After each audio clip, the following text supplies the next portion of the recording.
Urinary tract infections are extremely common. Around 1 in 2 women and 1 in 20 men will get a UTI in their lifetime. Plus, once you've had one UT challenge, you're way more susceptible to another in the future. That's why you just need Just Thrive's UT123. This product can actually prevent UTIs while maintaining your urinary tract health. UT123 targets both immediate and long-term relief. We've all heard to drink cranberry juice for your urinary tract, but did you know that for the full effects, you need the whole cranberry? Not just juice, but the skin, flesh, and even the seeds. Well, UT123 uses superior ingredients that utilizes the whole fruit. This supplement truly is the full package. So if you're someone who struggles with the constant urge to urinate, a burning feeling when you pee, pelvic pain, or just want to be proactive in your urinary health, Just Thrive is for you. Just Thrive is so confident you'll love their product that there is a 100% money-back guarantee on every purchase made through justthrivehealth.com. And for a limited time, you can save 20% off site-wide at justthrivehealth.com with promo code SEXWithEmily. That's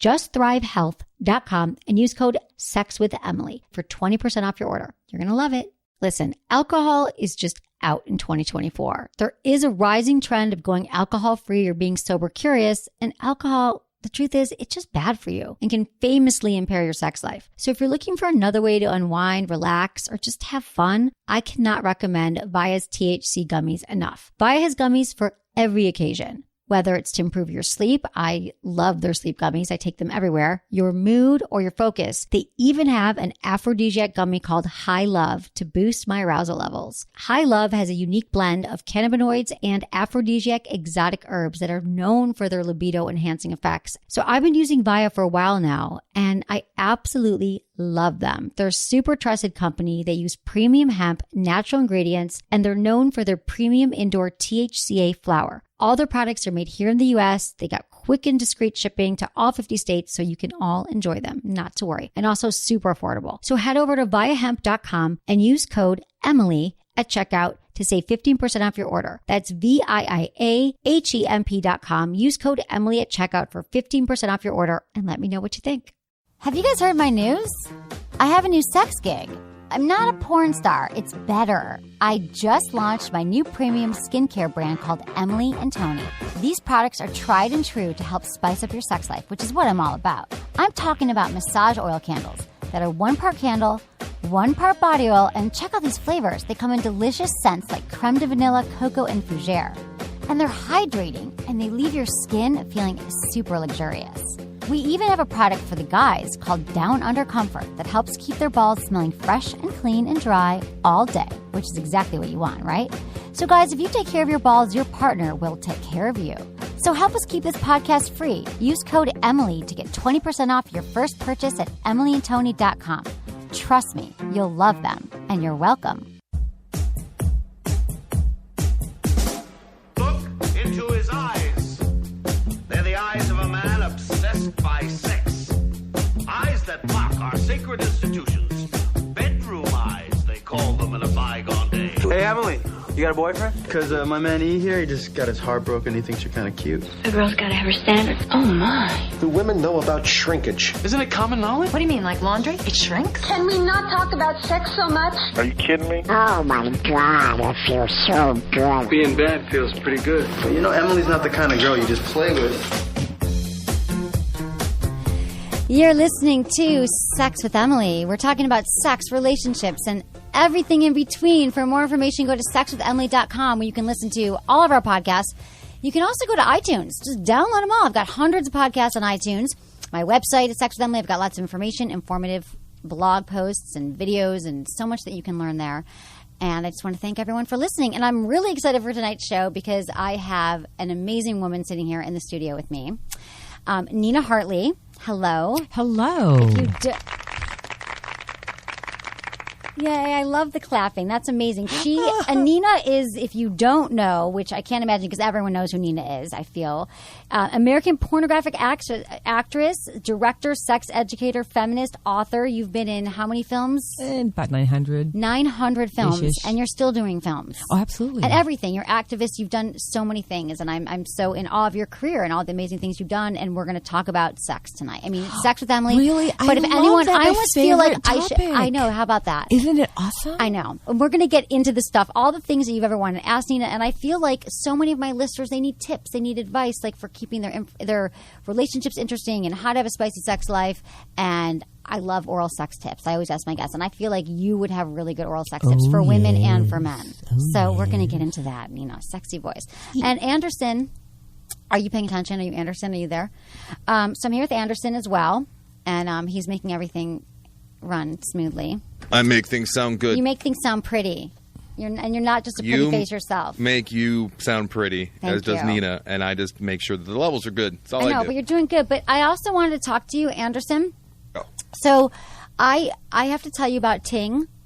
Right, Ting. Okay. Who doesn't love Ting? I'm obsessed with Ting because I felt like I was wasting. I didn't realize that I just pay my cell phone bill. I signed up for my server and my carrier, and I just started, paying so much money every month. And I just figured that's how it had to be. I had to just keep paying for my cell phone plan, even though I didn't use all the minutes and all the data and everything. And then I discovered Ting, and basically, they don't charge you for anything. They have this savings calculator right on their website, and you go there and you put in your phone bill. And I'm like, this is what I'm paying now. They go to my account and they say Verizon, let's say, and they look at it and they're like, oh my God, you could save $80 with us. So it cuts my phone bill in half.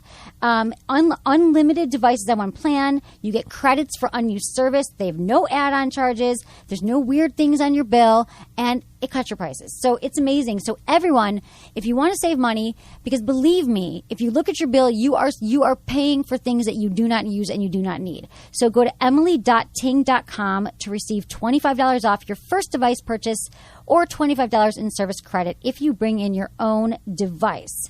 And because I'm saving couple $100, in just over the next few months. So I'm going to buy myself some pretty things. The easiest and best thing to do, I think. I've had friends of mine that to do it. I've asked them to do it, and they've done it, and they've come back with glowing endorsements. But you just fill out the worksheet. Actually, they do the worksheet. Just print it, plug in your stuff, and then you'll figure out exactly how much you save. It's and their then savings calculator. Times that by 12, bang. It's so much more. I already have been on Amazon. I have my shopping list that all the money that I'm going to save. So it's pay-as-you-go phone service. Check it out. It is emily.ting.com to receive $25 off your first device purchase or $25 in service credit if you bring in your own device.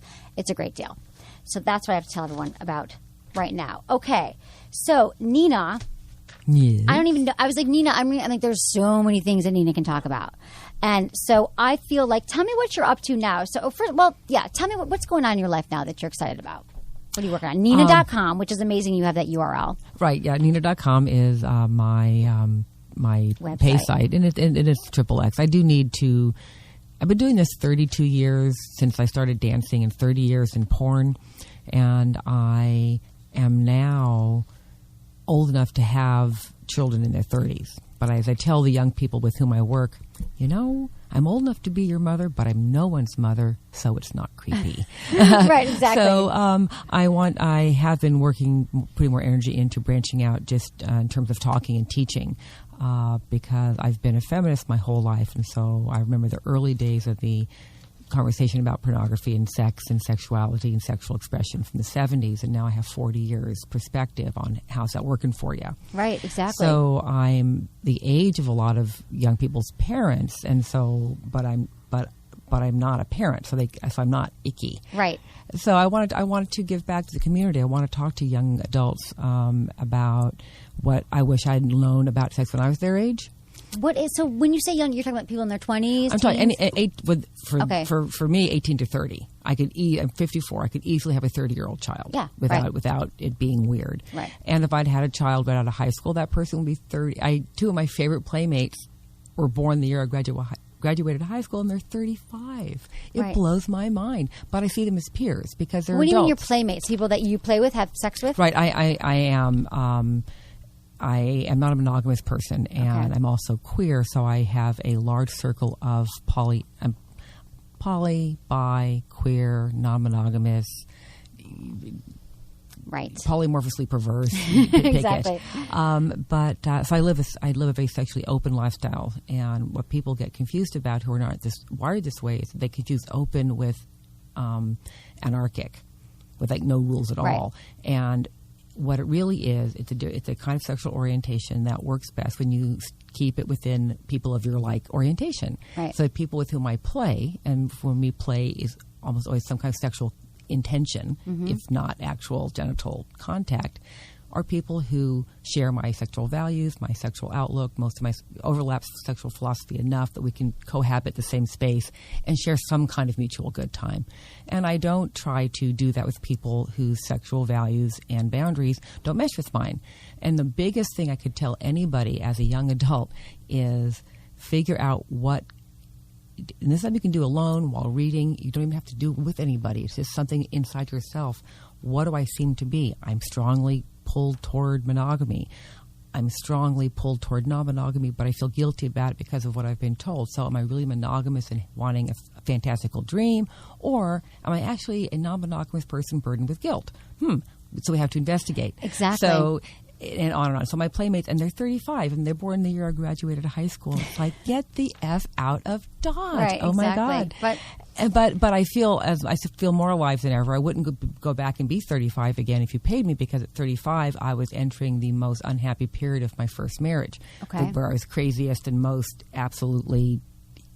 So I've been unhappily married. I'm happily married now, and I have insights I can impart to people. And also the whole thing about personal responsibility. Stop feeling like such a victim. I'm sure you talk about that with people all the time. Yes, feeling like a victim in their own life. In their own, especially when it comes to sex, poor me, and pull up your big person panties, right? Exactly. And we're not talking about actually having been victimized. Obviously, we're not talking about violence. No, but we're talking about where you do when you're Exactly. crazy. You keep picking the wrong partners. Oh, you have this pattern that you act out again and again. You realize, and after the third time, it is you. Exactly. Like, what's the common denominator here? Oh, okay, it's me. I know. I fully blame myself for all of my mistakes now. Like, I think it's so funny in all my relationships. I'm like, oh, yeah, this is my pattern.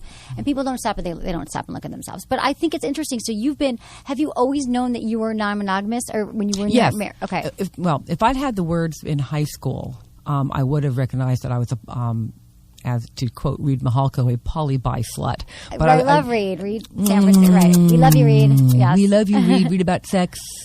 And I never had a monogamous fantasy in my life. I always fantasized about them. I never fantasized about him. And I always felt strange about that. So when it comes to sex, I feel like Spock. I just never, and if you have friends who are very, very strongly gay, they'll tell you, oh, I knew from first grade. Oh, I knew since I was 5 years old. Oh, absolutely. And people like that. Yeah, absolutely.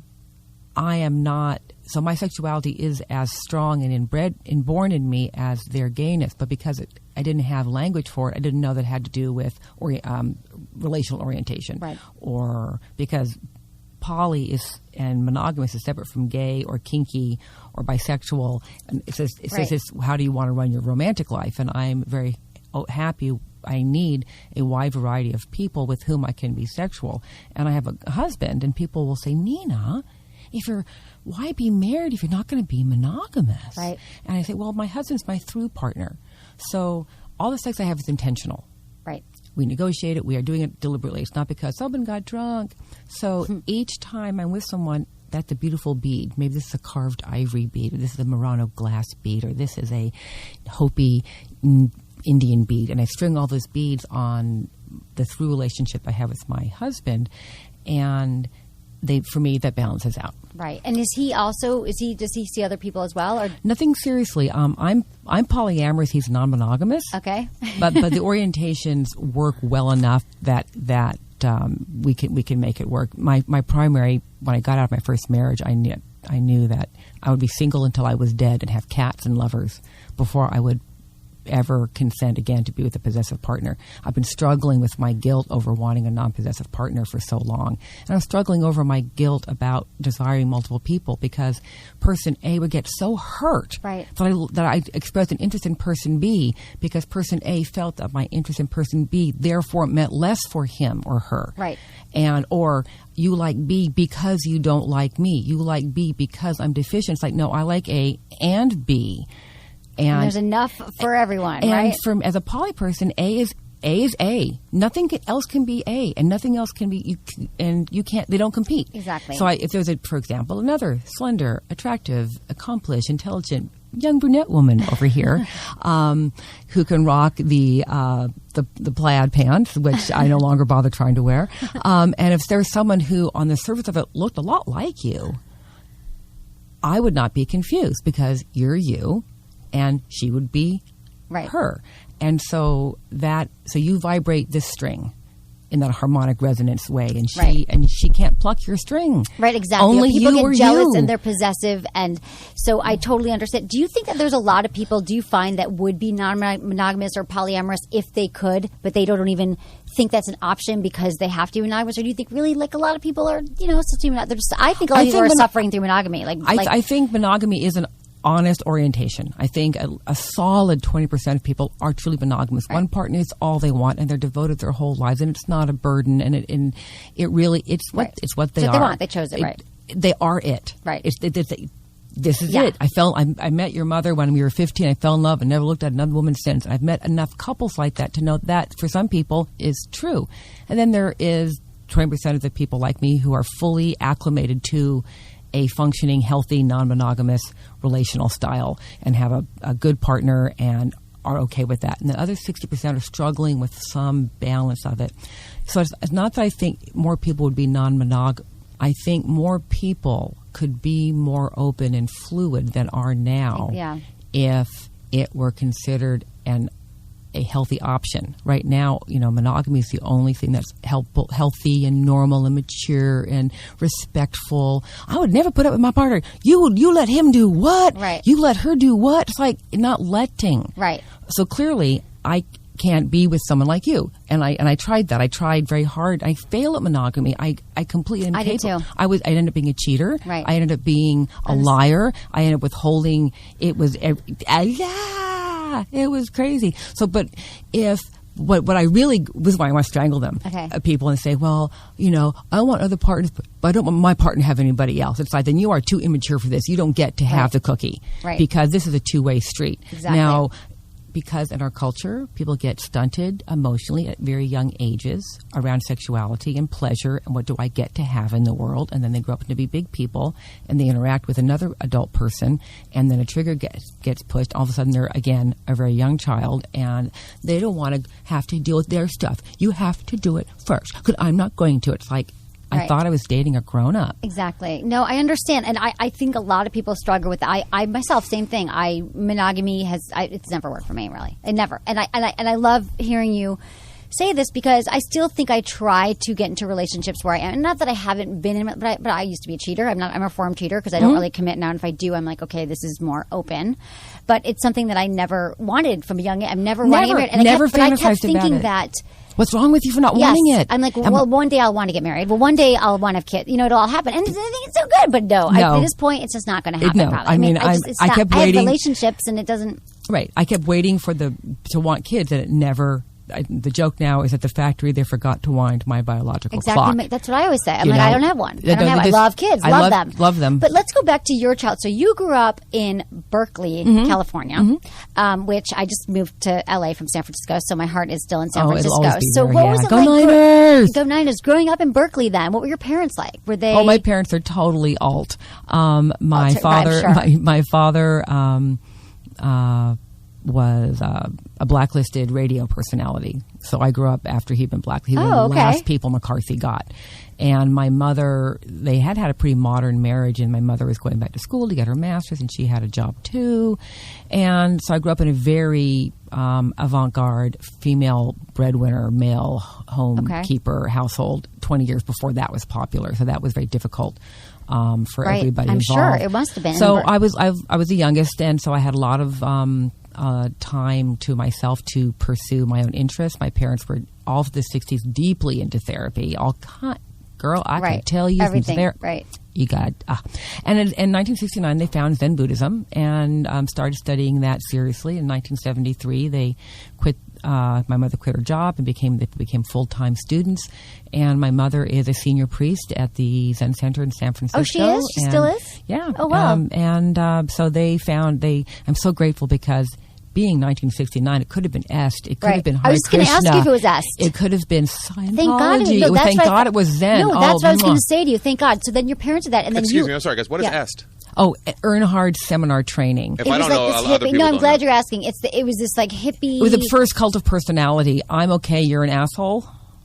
Is that what it was? You heard about things where they keep you in the room all day to, when you're hungry and tired, you need to go to the bathroom to break your ego. Yeah. I mean, it was like a spiritual people. Remember like Landmark Forum? Have you heard people do that now? Well, I think Landmark Forum is a descendant of Est. It's kind of like... What about the thing where people screamed? That's primal scream therapy. My parents tried that. She's probably done everything. Berkeley in the 60s. Berkeley in the 60s. I mean, seriously, like, what else is to say?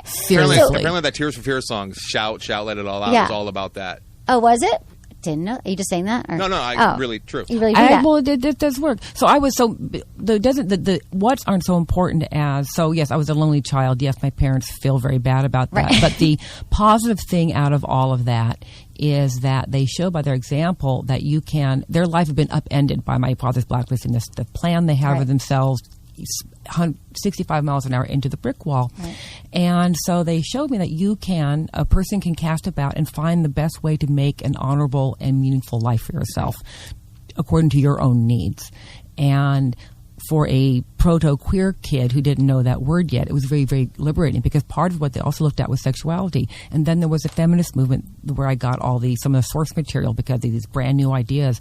And so there was, before the anti-pornography feminists took over the whole wing of feminism, there was actually quite open discussion about sex workers' rights and when women's bodies beautiful. It was this really great, so it was very empowering. The thinking about, right, exactly. But I was younger enough that I wasn't fully an adult. I hadn't become an adult in that environment. So I was reading people's projections on a utopian way of being around sexuality young enough that I grew into it. And you lived it, and you were living it now. And if I'd had a little more F-U-U effing F, I would have not put up with some of what I put up with. I was quite codependent for a number of years. Okay. And so in my secret mind, I wanted to be braver like Betty Dodson. In my real life, I just couldn't quite break that pattern until I finally did at 40. It's like, oh, I'm holding myself back. Right. It's always us holding ourselves back. We're the only ones holding ourselves back. I know, absolutely, that's true. So I want to go back to how you went to school. You graduated from Berkeley, and then you became a nurse, or you went to nursing school? I graduated from Berkeley High School.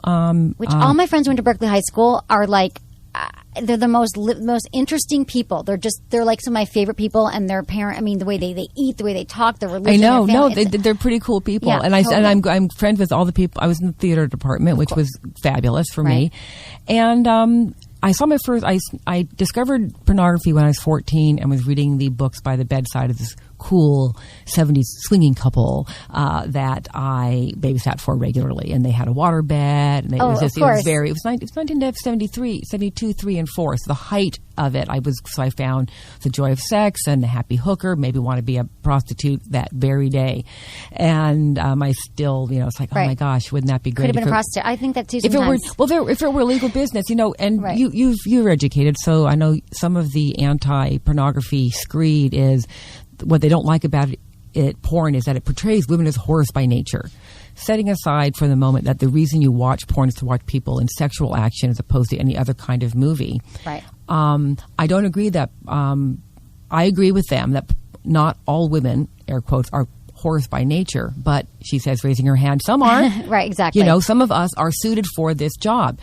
So some of us are suited to be law enforcement. Some of us are suited to be lawyers. Some of us are suited to be accountants. And I'm suited to be a sexual intermediary. So when was your first sexual experience? Was it young? Did you start sleeping with people, like men and women? Or was it I knew at 14 that I was bisexual. I had the label bisexual. I knew I was exhibitionistic and a voyeur at 14 because I was seeking out information about sex everywhere that I could. And I think The Joy of Sex came out very soon after that. And then you went to Mitchell Brothers as well. Right. So that was before. Okay. So that was after. So I discovered pornography at 14, liked it right away. And I liked the first Playboys I saw and anything depicting sex or bodies in motion. And as a bisexual, I love looking at pictures of naked ladies. That was just the most awesomest thing in the world. So when Screed came down about objectification being wrong, I realized that line of thinking is just bullshit and based on nothing. Right. I'm sorry, I shouldn't be talking like that. No, you can do whatever. You say whatever you want. We're on a podcast. So I walked. So Berkeley High School, between my home and the high school, was an adult theater. The Mitchell Brothers had a theater in Berkeley. Okay, so Mitchell Brothers is an iconic theater in San Francisco. A kind of adult theater in San Francisco, and they had the Mitchell Brothers Theater in San Francisco had everything. This was just a movie theater. Okay. No peep shows, no live girls, just a theater. And so I boldly, when I was 17, walked into the theater to see a movie because I'd read the book and I wanted to see the movie. And I had an epiphanic experience there. I was just struck with that's what I want to do. Well, it was a porn film. Movie, yeah. Right, It was okay. the autobiography Okay, of a flea. It was a hardcore porno movie. And you said, I want to do this. And I how want old to were do you? that. 17. I was wearing overalls and a flannel shirt and Birkenstocks and granny glasses. I mean, it's full on. It's 1976. Right. So full on hippie get up and nothing sexual. I was now in my mind. I had been thinking about sex with people for years, but I didn't actually have sex with anybody until I was 18. And those experiences were as awkward as they ever are. Right. But 18 was my first girl, my first boy-girl experience. And it took me years to really learn how to like sex. And it took me more years than that to be any good at it. And then there's some people who are just Why didn't you like it, though? Why didn't you like sex if you didn't know how to take I didn't. I liked pleasure? it mentally, but So yeah, my relationship to pleasure, my relationship to my embodied feelings were, as shall we say, nascent and very immature. Okay. So did you feel like guilt around it, or did you feel like you didn't deserve it? Or I just wasn't connected. I didn't know you how weren't to. To your body. I wasn't connected to my body. My parents were very intellectual, so we had conversations about feelings and theories about feelings, but feelings, right? About feelings, and right. and so no free discussion. There was no yelling, no screaming. It was just very German. Right. And so I didn't, and more importantly. Well, did you have orgasms? Like, did you experience pleasure in that way? Well, I wasn't, so I wasn't very, for me, even to this day, my interest in sex and my desire for sex is from the brain down. Right. Some people are very genitally motivated, as in their crotches go, feed me now. Right. Get off this chair, get a shower, go to a bar, find me something to eat because I'm really hungry. Right. Thank you, please, go. And I never had, for me, I could totally stay in my head about sex I love reading about it, theories about it, I just love the science of it and the literature of it, just fascinating to me. Then it was but you were the more need, in your head. totally in my head, completely in my head. Were you more of a performer than when you started doing films? So you started doing films. You started stripping. So I started stripping when I was 23, and I was going to nursing school, and I ran into a friend from high school that I'm still sorry I didn't sleep with, Ruby, and she told me about this job she had, and I was like, that sounds. She said she was a stripper at this. Wasn't Mitchell Brothers, but another club in San Francisco. She told me about amateur night, and I went to my then boyfriend, who ended up being my first husband, and it was a shared fantasy of ours that I was that kind of girl who wanted to be a porno girl or be a sex worker. And so I didn't realize he was going to turn into a lunatic later, but you never do, unfortunately. He seemed very, and I was Can't there be some kind of thing that you can like talk to their exes, or there's some kind of personality test you could give people before you get into a relationship with them to figure out if you're but first you have to have a relationship with yourself. So I did not know how to say things like, wow, did you mean to say that? Right. I don't agree. Go back. What did you say? Oh no, I think you're wrong. That's a deal breaker. I didn't know you could talk to people like that. We don't want you to learn skills. And as a codependent, the person makes a big enough fuss over it, you're just going to nod there, and you can think whatever you want, but you're not gonna say what. And my first boyfriend, he said many things that in my mind it's like, what? And I didn't know that you're supposed to say that. Right. Exactly. So you're supposed to say But in the beginning, he was very supportive, and it was hot for him that I wanted to be a peep show girl, and so I did the amateur night, which is a whole other story. And I won a job, and it was so you were awesome, natural. Amazing. Did you get naked on stage? What'd you do? I got naked on stage, and it was a photo night, so amateur photo night. So by being on stage, the guys in the audience had cameras, and I look at this. I have seen pictures from that night, and it's just, for me, horrifyingly embarrassing because I had a perm and I dyed my hair dark. Right, it was still. And then I ended up getting a job at the Mitchell Brothers Theater. And doing the lap, I loved the lap dancing. I had a live show with a dildo. So full nudity sex performance. And what I loved about it, and people say, oh my gosh, strip clubs are so dangerous. If you're an exhibitionistic woman, that's the safest place to be, because that's where you go to get naked. Right. Everybody understands the rules. Everybody knows there's bouncers. The guys don't think that you're being a cock tease because they understand that you're not going to go home with them. So they're not looking at you with hostility. Right. And the look of don't forget this, 1983, I am dancing. And just to be able to sit on the edge of the stage and show my vulva to men who would sit there and enraptured and just transfixed and transformed. And I realized no woman had ever said, hey, try this. I like this. Try this move. Here's where these parts are. Yeah, they know. They still don't. They still don't. Know. That's why they listen to Sex with Emily, because I swear to God, or they watch your films and you do educational films on your site. Very videos proud of those. Yeah, very proud of those. Yeah. I think that I just want them to learn. They want them to learn. They don't know that the vagina. They're clueless. And every vagina they're with is different to them. They don't understand. They don't understand. Education. So and they're stuck watching, mainstream porn for information, which is really sad because it doesn't teach you anything. Mainstream, I see this all the time. Mainstream porn, it visually looks at that doesn't feel good to her. You're nowhere near her clitoris. You really think she's having an orgasm right now. It's not happening. You know what I mean? It's like it's a movie. I know it's a movie. Not a but that's how kids. Well, that's movie. what I want to ask you. We're going to go back to. But what do you think? Because this just comes up all the time. Is that how do you think that porn today is impacting like young people who are learning about sex? Well, I think that's the only place they're seeing sex. It's certainly impacting them in a way that is going to make good sex that's much harder to get to. If we could counter porn with actual age-appropriate comprehensive sex education that is safety and pleasure-based. So before you're watching porn, you should be watch all the porn you want. Right. Consume Not all. judging you for watching porn. Don't learn it. Consume all the media you want to consume. This is where people say, when women accuse me of being a secret conservative, because I believe in personal responsibility. So I've had the life that I've had. I've had the experiences that I've had. I've consumed the media that I've had. I've had the media messages into me that I've had. Eventually, when we're alone together in a room, it's just you and me. And how am I going to be? Am I going to be a dipshit, ignorant, lame-ass cunt? Right. Or am I going to be a human who says, wow, you know what? I'm really uncomfortable now because this is new for me. Or wow, you're really beautiful. Or golly, I'm really scared. Or you know what? I really like this idea back at the bar, but now that we're here, I really want to keep my clothes on. Or you know what? Can we have some whatever it is. Because women think they get in a situation, or I owe it to him, or he bought me dinner, or I'm too drunk, and people just make all these mistakes. Don't even get that. So if you as a person think that a human partner is going to like what a movie is doing, then you are not ready to have a partner in your bed with you. You need to back up and get acquainted with your own body, and not just on talking guys. Here's what I tell women: don't bother getting another person in bed with you until you, on your own, can reliably give yourself an orgasm, preferably a couple of ways. But if only one way, reliably know that I can do this. And here's what an orgasm feels like to me, and here's the things that I like, and here's the kinds of, so I know me. So I'm going to drive the Ferrari first, and I'm going to take it through the hairpin terms. I'm going to take it over to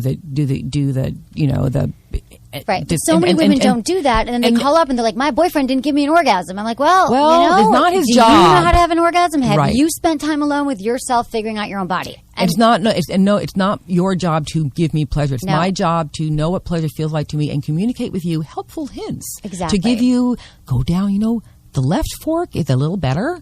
Just so you know, and then surprise me. Right. And so ladies, don't have a partner in bed until you are comfortable alone in your room with a locked door and a closed window, naked in front. Make it nice lighting. Right. I'm not saying no one's going to know. Very few women are going to love themselves with harsh overhead lighting, but with nice bedroom lighting.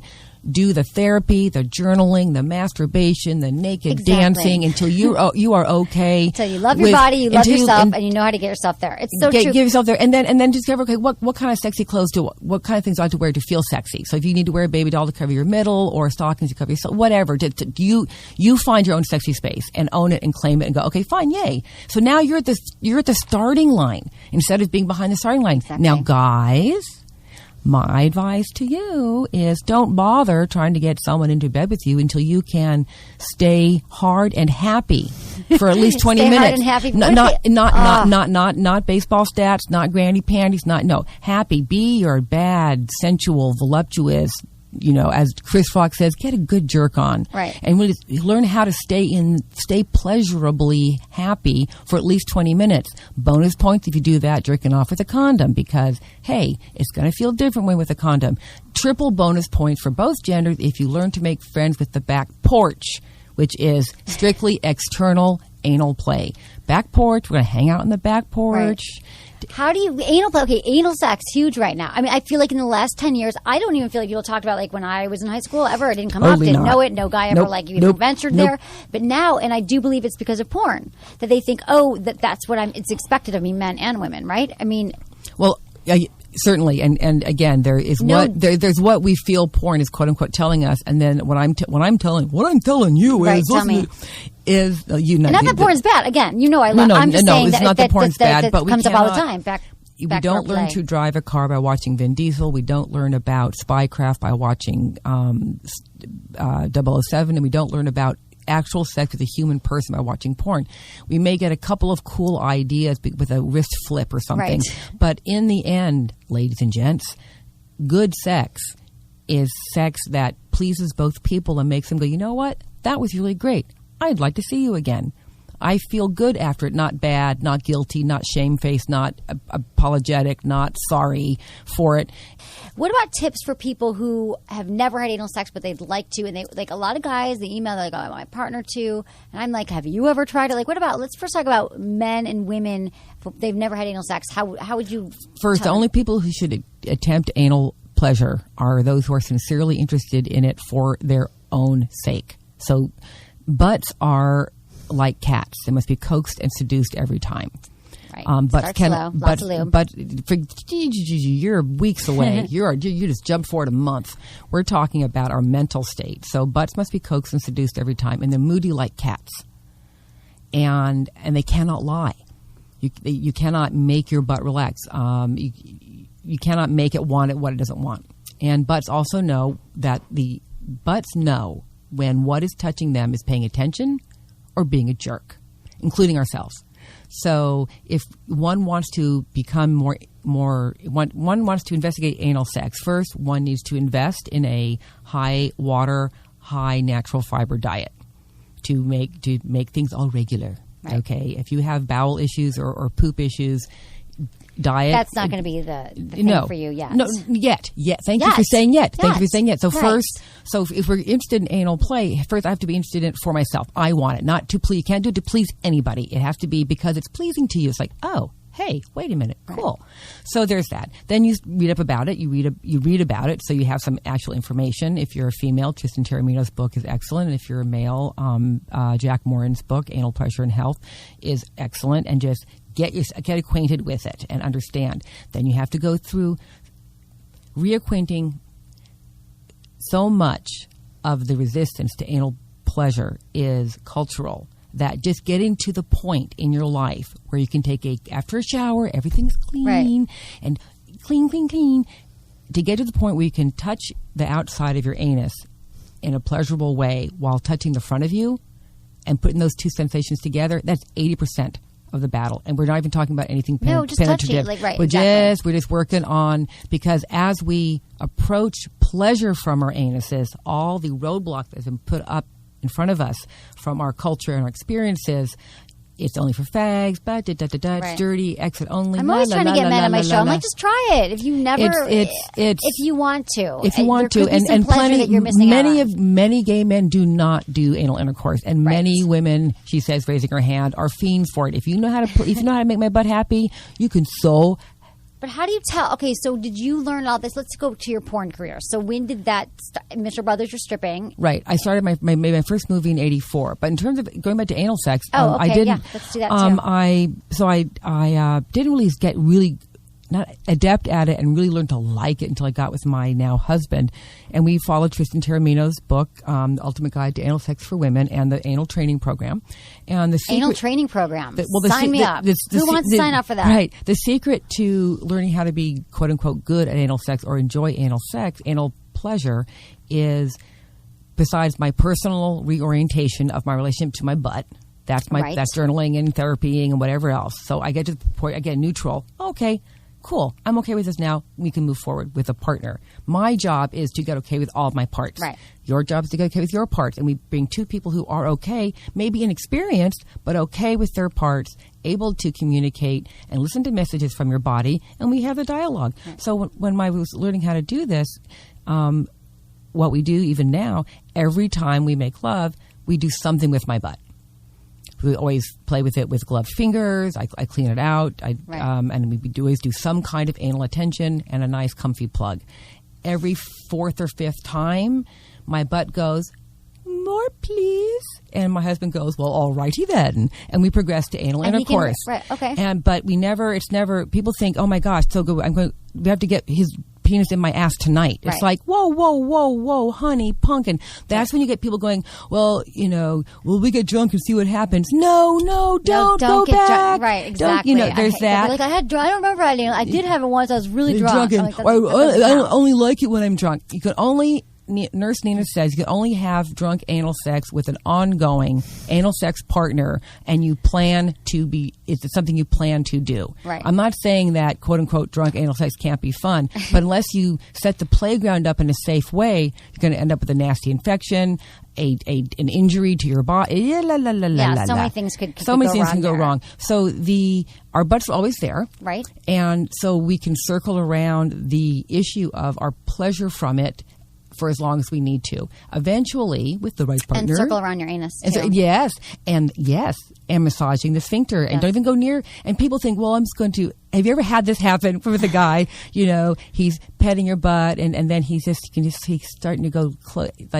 and you really think I'm not going to notice? Right. You really think I can't tell that you're half an inch from my ass, and you're trying to just until you can learn to ask for it. I would like to explore anal pleasure with you, darling. What do you say?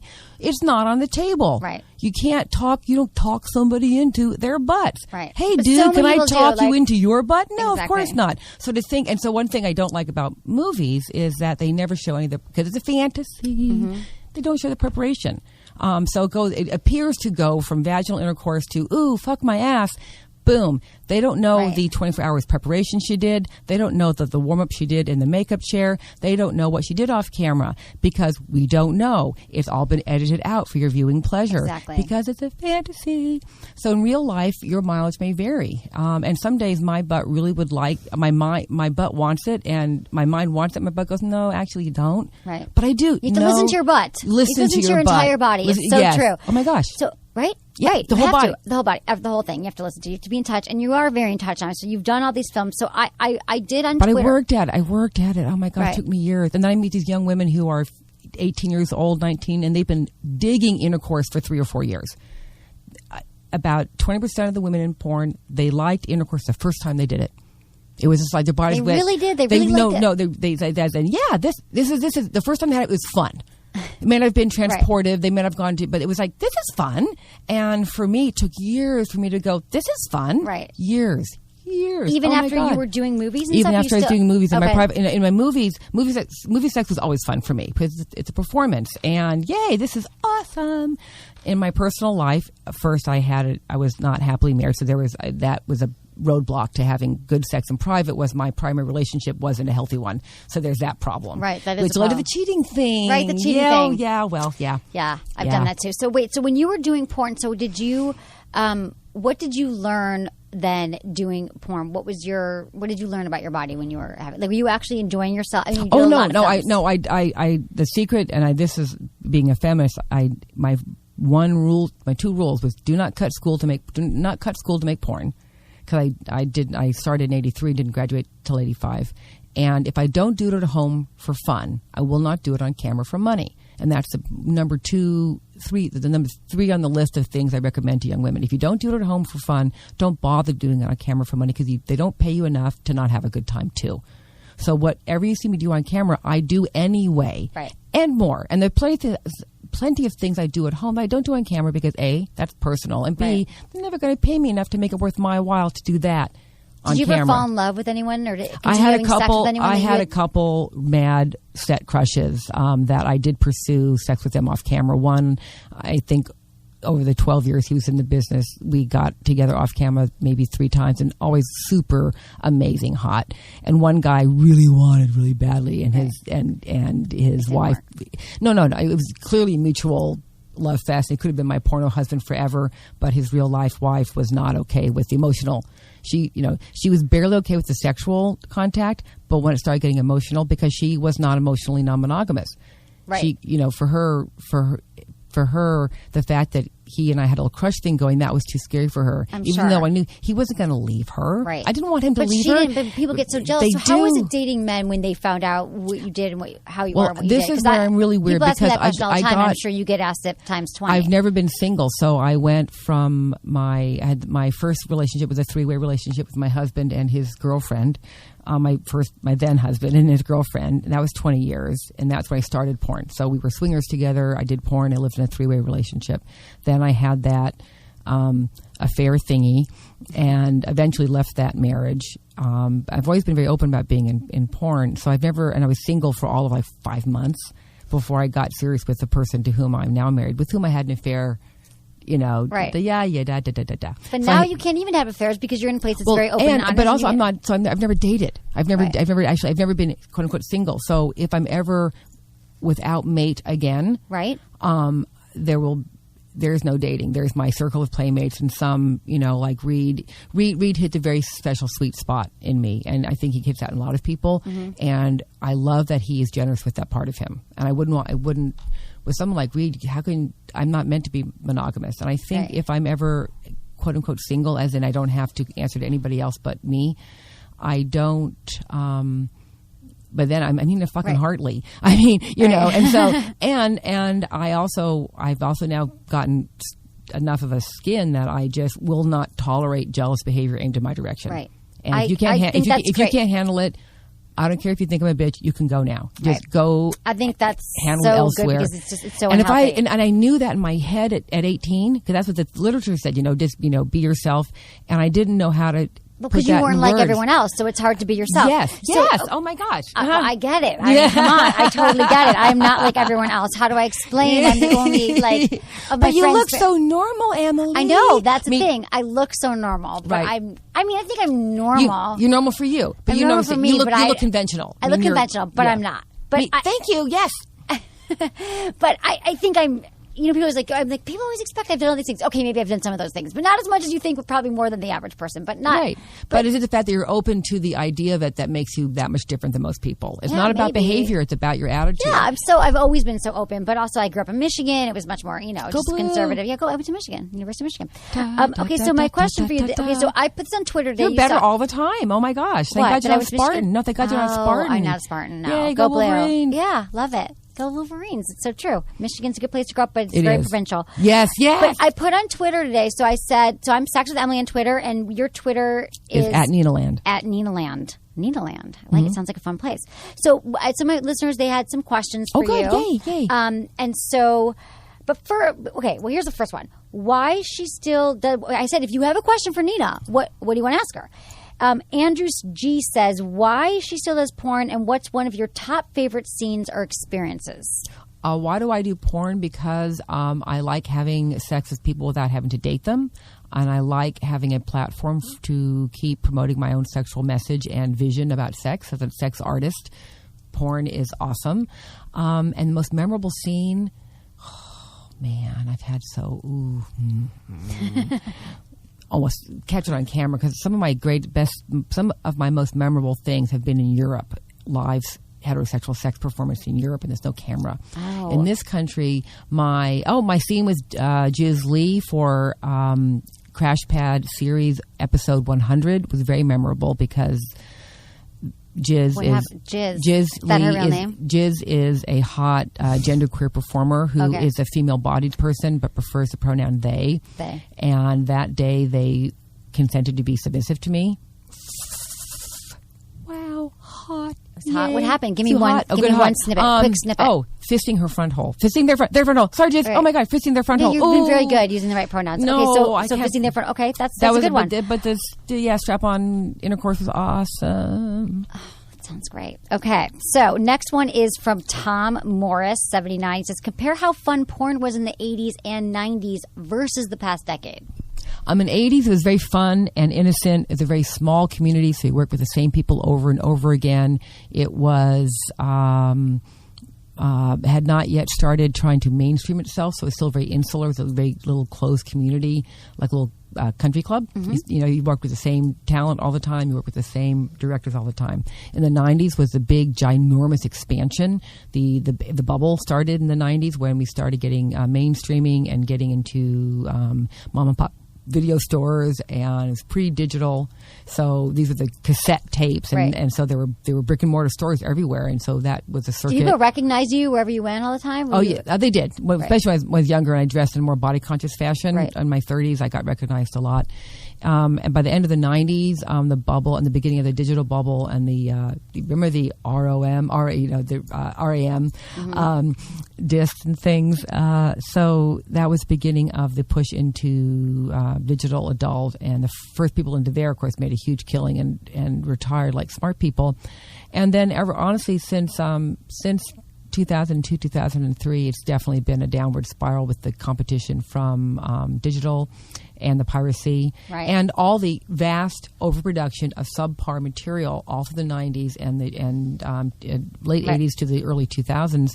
It's just over 10,000 titles a year released, most of which were garbage. And after a while, I think the viewing public said, F you too. Right. And porn also has become less special. Back in the day when I started, right, exactly. You had to go out and find it. It was special. You could right. keep your kid away from it. You could keep yourself away from it.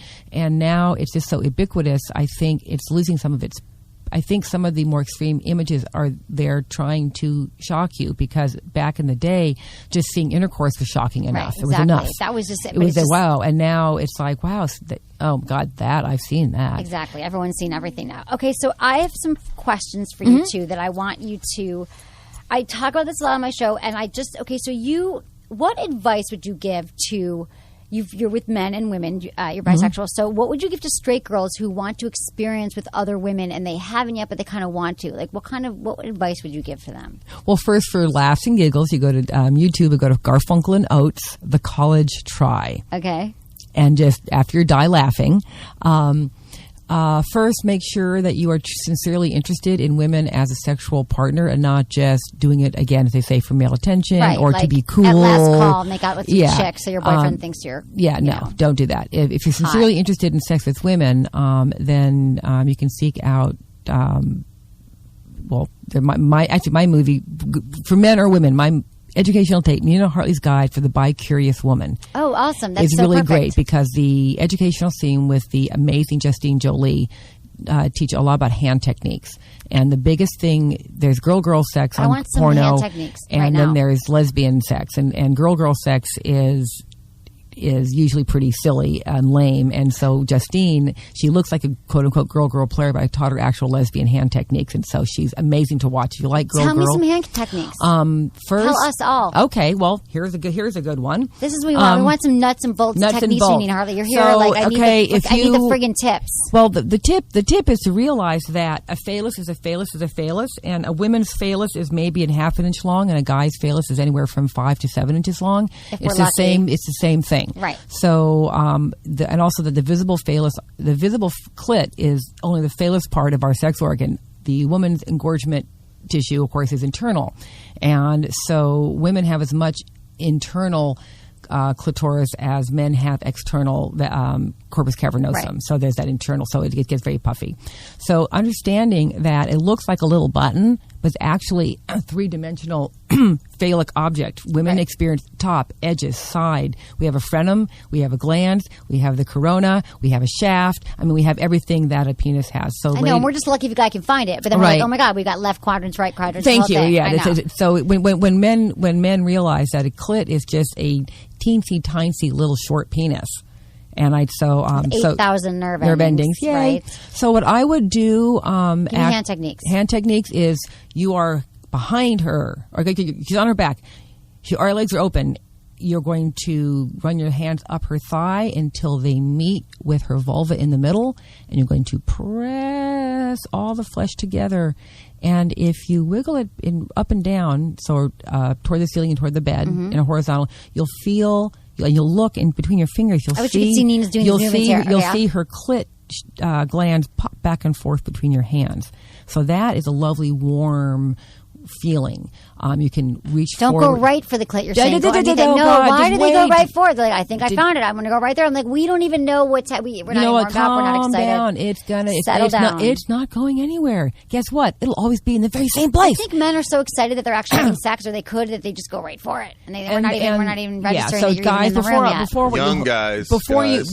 Not you, Anderson. Before you hope what was going to be a hot date and you're under 35, just jerk off at home before you go out. So to calm down. Calm down. You're going to get off before the end of the evening. Let's just have fun with it.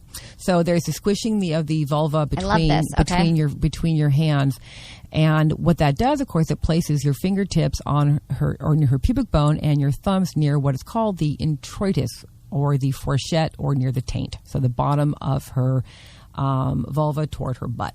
So you press down with your fingers under her pubic bone. You take your thumb and you deeply rub up the muscle till your fingers meet. You pinch and you pull the flesh off of her pubic bone, and you let it go.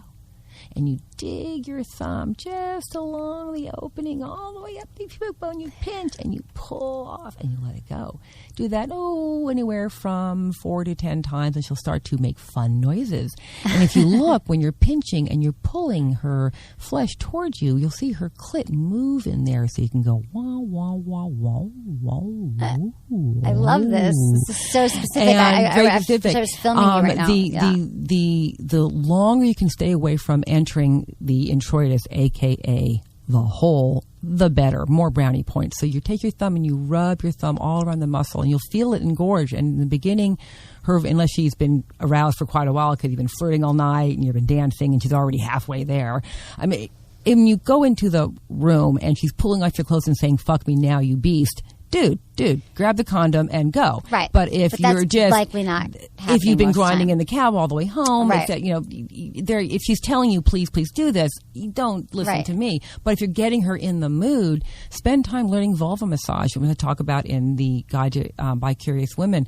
But pressing against the opening into the muscle around her top of her thighs, pulling on her lips, putting your thumb in the cleft of her vulva and pulling it up toward her belly button until it's a little bit tight, and then tell her to do her Kegels. She'll jerk herself off, her clit. So you apply tension to the top of her clit, and she supplies Kegels, squeezing from the bottom, and her clit will jump, and that's like, oh. And she should do her Kegels while she's doing that. Yes. She should do right. Exactly. Okay. And everyone should be doing Kegels everywhere. I have an iPhone app called Kegel Camp. Good for you. This? No, that's you awesome. have to download it. Oh my God. It reminds do you have it for you. Android? No, not yet. That's okay. Awesome. What a great idea. Yes. Every day it pops up. You can say, I want to do my Kegel exercises every day at 11:30 a.m. So every day on my phone, it says, awesome. and it's my voice walking you through it. Tense, relax. That's great. Oh my God, you're so clever. Why didn't I think of that? Awesome. And there's 20 levels, and people, men and women, can do them. And men get to 20. More men do them than women that email me. They're like, I'm at level 20. I'm like, oh good my for God. you. That means the wet washcloth. Yeah, we're talking. exactly. I know. Wet level 20 is the wet hand towel. Yeah. Hey. Is it? Yeah. Well, the Kegels first. You get the tissue, and then you get the dry washcloth, then you get the damp washcloth, then you get the wet washcloth, and then you get the the dry dish towel, the damp dish towel, the wet dish towel. Then if you're Evan Stone, the bedspread. I love it. Yeah, Kegels, they're so important. They're so important for okay, so men what and about women. oral sex tips? Oral sex tips is for women. For women. Men performing sex on a woman. Oh, here's what. Women performing oral sex on a woman. For people who want to perform oral sex, for a woman who wishes to have oral sex performed on her and wishes to teach her partner a good technique, if you are not yet in a private place, send him to the bathroom, have him wash his hands really well. When he gets back, make sure his hands are damp and smell of soap. Get out your hand sanitizer.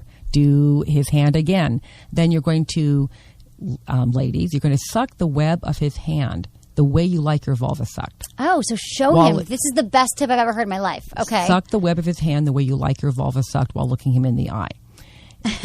Guys, if you want to brag about how good you are in the oral sex department and you're still in a place where you cannot be naked, have her go wash your hands and come back, and you do this, if she, did the same thing. Ladies, if you are in bed and you are having your vulva sucked or attempted to suck, in a very nice voice, tone matters. Tone does matter.